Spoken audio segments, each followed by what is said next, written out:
I decided to take on the 100 Heads challenge as a beginner artist to learn how to draw portraits. So, in this video, I'm going to show you my entire process and progress, and what lessons I learned from completing such a demanding challenge in such an early stage of my art journey.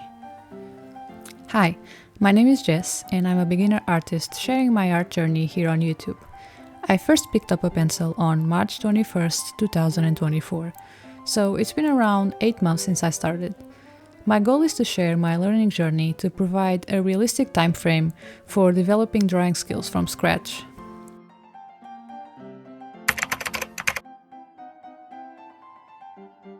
I was pretty excited about doing this challenge before I started it.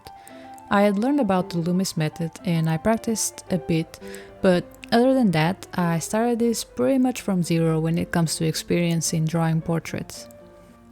During my first day, there was one thing I realized immediately. It was impossible to complete this challenge in 10 days as a beginner if I actually wanted to learn something in the process, instead of just rushing through it and drawing 100 really bad heads. For every head, I would do a pencil sketch first, before switching to ink and later also adding watercolors. At the start, I was just using ink, and even that was taking me between 30 to 45 minutes for each head. It was impossible to do 10 heads a day. So I decided to let go of the time limit and do the challenge at my own pace.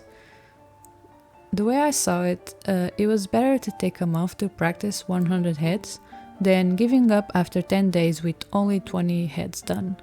Slow and steady wins the race and all that. It didn't take me 1 month though. I started getting faster as the challenge went on, and that was pretty cool because it was the first improvement I could tell I was gaining from this challenge. So, counting only the days I was actively working on this challenge, I would say it took me around 20 days. On average, I drew 4 heads a day, except the last few days when I was getting much faster and I drew around 8 a day. The first heads were rough and took me a long time to make, as I mentioned, but still, there's some here that I really like and I'm proud of what I was able to do with so little experience. And then I also made some heads that looked like they ran against the wall on purpose and somehow lived to tell the tale. Some were so bad that I had to cover them because no one needs to see that abomination, but you know, it's all part of the learning process. I tried to pick as many diverse portraits as possible, not just in the people themselves, but also in the head angles and positions. One thing I wish I picked more though was portraits with people showing expressions. I did a few, but not enough to get better at them.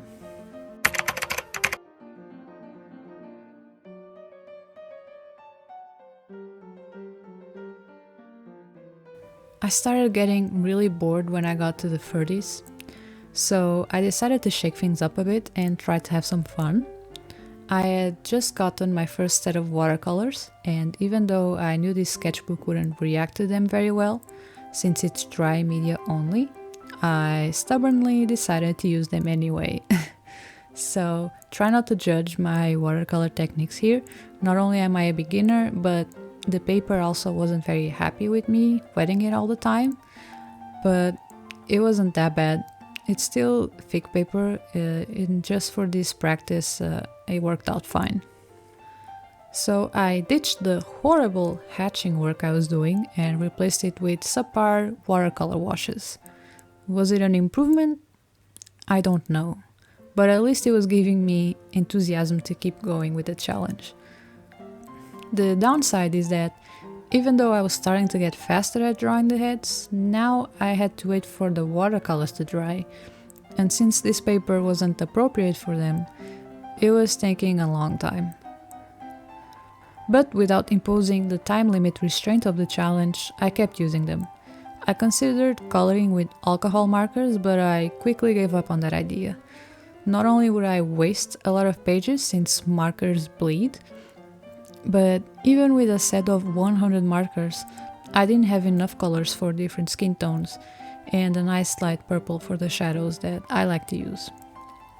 I kept changing things up at this stage. I switched from my pen to a brush pen, and that immediately gave my drawing a different look that I really liked, due to the different line weights that I could achieve by adding or decreasing pressure on the pen. It's definitely a little messy. Drawing with a brush pen requires a lot of practice, but still, I liked how the heads were coming out, so I kept using it. I also tried different ways to structure the head in this stage. I wanted to figure out what was the best method for me. For a while, I was just observing the big shapes of the portraits and building them out before I started to add details. And while it worked, I realized this method was not a good way to learn, because one of my goals is to create and draw my own characters, and that won't be possible if I can't create a head from scratch. So I also tried the box method. I was having issues with the Loomis method. Making circles and ovals is not my strong suit, so the box method seemed like a great alternative. And it was at first, but it started getting really confusing for certain head angles, and I just couldn't get the features on the head in the right place and proportion. However, I think using the box method helped me a lot in visualizing the head as a 3D object, so when I went back to the Loomis method, while I still made mistakes, I started having an easier time with it.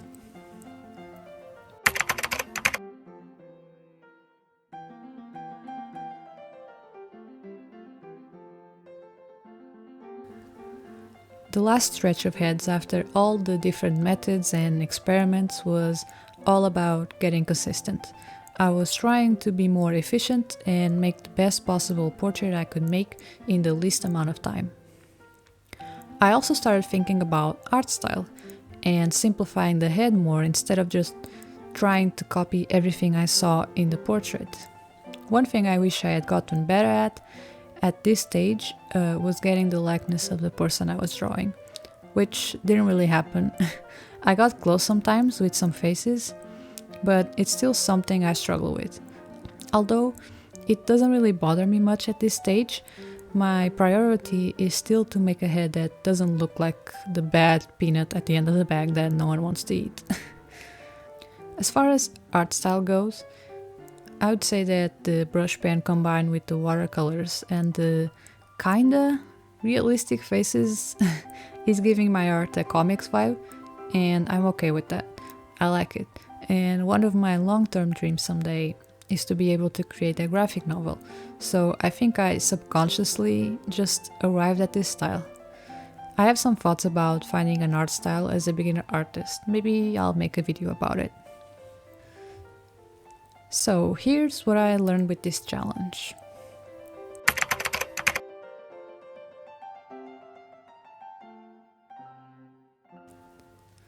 Well, having all this practice is amazing and made me better. I wish I had combined it with a bit more studying as well. Like I said in the beginning, when I started, I knew nothing except how to construct the Loomis head and had a few pages of practice doing that. I wish I had taken the time to learn more about, for example, how to draw the features of the face and how to simplify things. I don't think practice alone makes you perfect at drawing something if you don't have all the knowledge you need yet. That's why fundamentals are so important to learn, to get better at drawing faster and more efficiently. I feel like I made a lot of the same mistakes with some of these heads that maybe could have been avoided if I had just stopped for a bit to go study how to fix those mistakes instead of just keep drawing and hoping they magically fix themselves. Studying and practice makes perfect. But a lot of practice also helps, of course. It built muscle memory and made me a lot faster at constructing the head, and that's great.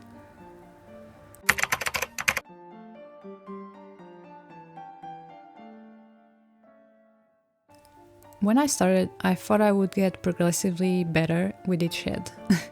Maybe not in a straight line of progress, but maybe a slower or faster curve. I thought each head I made would be better than the last, and that's not exactly what happened. One thing I learned with this challenge is that progress isn't linear. Sometimes I would draw 5 heads in a row that looked really good and each better than the last. And then I would draw 2 other heads after that that looked horrible, and I felt like I had forgotten everything I learned. A lot of things would cause this. Maybe it was a particular head angle that was really tough. Maybe it was a new day and I didn't warm up properly. Maybe I was just distracted. Progress isn't linear, it's a roller coaster.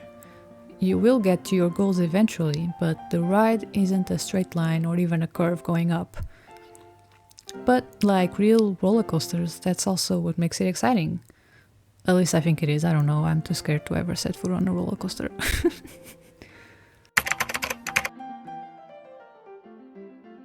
Finally, I think this challenge was great for me to start building a mental library of portrait features that I'll be able to use later once I want to try creating my own characters from imagination.